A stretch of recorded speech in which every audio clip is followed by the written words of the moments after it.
أعوذ بالله من الشيطان الرجيم. بسم الله الرحمن الرحيم.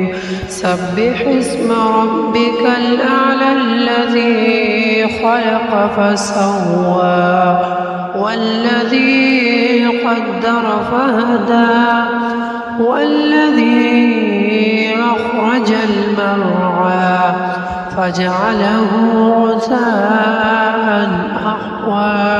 سنقرئك فلا تنسى إلا ما شاء الله إنه يعلم الجهر وما يخفى.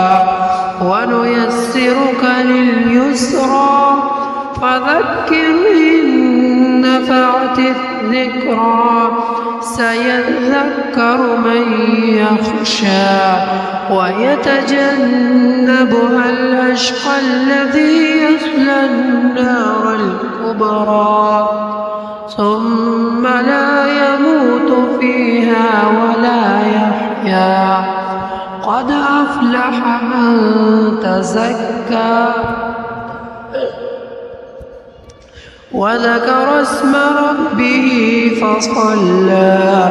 بل تؤثرون الحياة الدنيا والآخرة خير وأبقى. إن هذا لفي الصحف الأولى صحف إبراهيم وموسى. صدق الله العظيم.